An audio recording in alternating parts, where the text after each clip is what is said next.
बांदीपुरा के कुल्हामा इलाके में बीती रात वुलर झील का पानी तेजी से बढ़ने लगा, जिसके चलते कई रिहायशी मकानों में पानी घुस गया।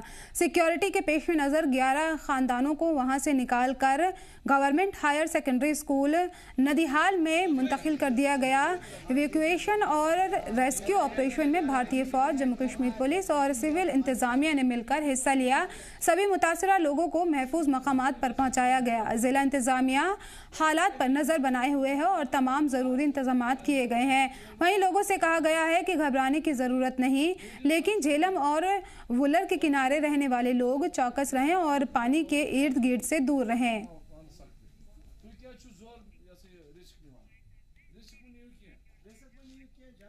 और मजीद जानकारी के लिए हमारे नुमाइंदे हमारे साथ जुड़ गए हैं। वाहिद आपसे जानना चाहेंगे क्या कुछ सूरत हाल है? पानी यहाँ पर घरों में दाखिल हो गया? हाँ, देखिए, जिस तरह से हमने देखा कि पिछले कई दिनों से लगातार जिस तरह से बारिशें हुई और साथ ही साथ ये जो पानी है जो झील वुलर में है उसकी सतह में काफी इजाफा देखने को मिला है। और साथ ही साथ जितने भी लो लाइंग एरियाज होते हैं वहां पे जो पानी है अब घरों में दाखिल स्टार्ट हो गया है।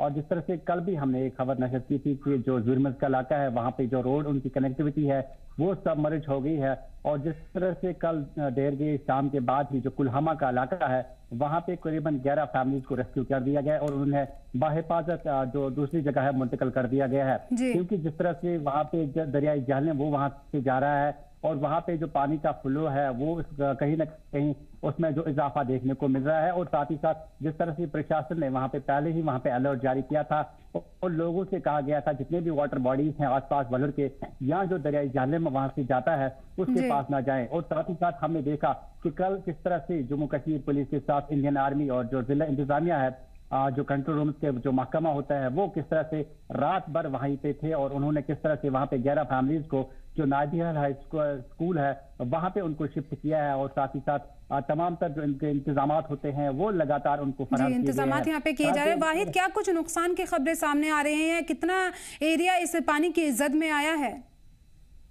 हाँ, देखिए, जो कुल्हामा का एरिया है वहां पे ये बहुत ही लो लाइंग एरिया है। वहां पे जिस तरह से पेड़ी का जो हम कह सकते हैं धान की जो फसल है उसको काफी नुकसान पहुंचा है। हालांकि जिस तरह से महकमा हॉर्टिकल्चर का कहना था कि वो पहले जिस तरह से भी जो पानी है वो और बढ़ सकता है और साथ ही साथ जो वुलर के आसपास के जो लोग रह रहे हैं उनमें भी काफी इस वक्त तशवीश पाई जा रही है, क्योंकि ये जो वुलर के आसपास लोग रह रहे थे ये काफी वुलर पे डिपेंडेंट है। अब पिछले कई दिनों से उनकी जो हम काम काज है वो हॉल्ट पे है, क्योंकि ये इसी पे डिपेंडेंट थे, क्योंकि ये सवेरे लोग मछलियां पकड़ने के लिए निकलते थे या जो सिंगाड़े वुलर में थे उसमें वो सवेरे निकलते थे, उसी से अपना रोजी रोटी कमा रहे थे, तो उनकी लाइवलीहुड पे भी काफी असर पड़ रहा है। तो फिलहाल अगर हम देखें तो इस वक्त जो पानी की सतह है वो धीरे धीरे अब जो है बढ़ने लगी है, क्योंकि हमने देखा जब साउथ कश्मीर में ज्यादा बारिश होती है, श्रीनगर में ज्यादा बारिश होती है तो सारा जो जहलम का पानी है ये बिलाकर लास्ट पे हम कह सकते हैं झील वुलर में ही पहुंचता है।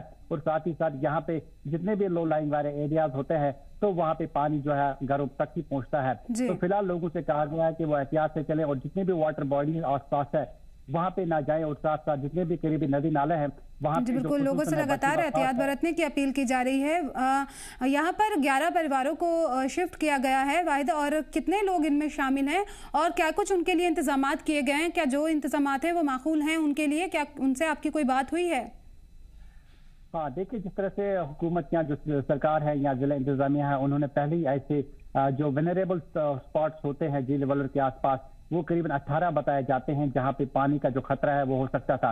तो हमने देखा कि लगातार जिस तरह से प्रशासन ने पहले ही जो स्पॉट्स है वो आइडेंटिफाई किए हैं, चाहे हम स्कूल की बात करें या जो सरकारी दफातर होते हैं वो आइडेंटिफाई किए हैं मुख्तलिफ जगह पर। और हमने देखा वहां पे तमाम जो जरूरी इंतजाम होते हैं उनको पहले ही हाथमी शक्ल दी गई है और साथ ही साथ उसके हवाले से यहाँ पे बाज़ाब्ता तौर पर मीटिंग हुई और साथ ही साथ हर एक जून पे यहाँ पे जो नोडल ऑफिसर्स होते हैं उनको यहाँ पे तैनात किया गया था ताकि अंत वो जो है वो वाक़ा पेश ना आए। फिलहाल हमने देखा कि जो जिला इंतजामिया है उन्हें कहा है कि लोगों को चाहिए कि पैनिक होने की कोई जरूरत नहीं है, लगातार जो सिचुएशन है उसको मॉनिटर किया जाता था।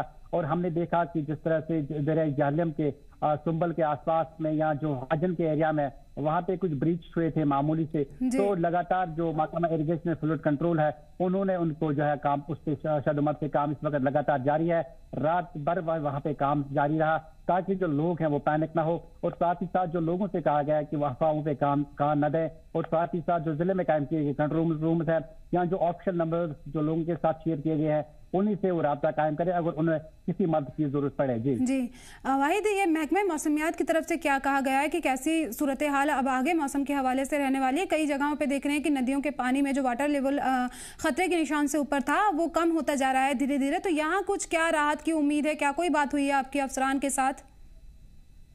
हाँ देखिए, अगर हम बात करें तो इस वक्त हम कह सकते हैं कि जो महकमा मौसमियात है उन्होंने कहा कि जो हम कह सकते हैं कि जो पेशन गोई है उन्होंने कहा कि आइंदा कुछ दिनों तक जो मौसम है वो खुशगवार रह सकता है, और शहर श्रीनगर के साथ साथ जो झील झेलम का है उसमें पानी कम हो सकता है। लेकिन जिस तरह से जो प्रशासन है या जो वलर अथॉरिटी है उन्होंने कहा कि वलर में जो पानी की सतह है वो बढ़ सकती है, और जितने भी लो लाइन एरियाज है वहां पे पानी आ सकता है। और ये भी हमने हालांकि अभी देखे तो धीरे धीरे जो पानी है अब उनके घरों तक पहुंचा है, और साथ ही साथ जो आसपास की खेती होती है, जमीन होती है, उसमें भी इस वक्त जो पानी है वो लगातार आ रहा है। और लोगों से कहा गया है कि घबराने की कोई जरूरत नहीं, क्योंकि ये जो पानी ये तेज पानी नहीं हो सकता है और ये धीरे धीरे जी, यहाँ पे धीरे धीरे पानी कम हो जाएगा। लोगों के लिए तमाम इंतजाम किए गए हैं ताकि उनको राहत मिल सके। बहुत बहुत शुक्रिया वाहिद इन तमाम जानकारी के लिए।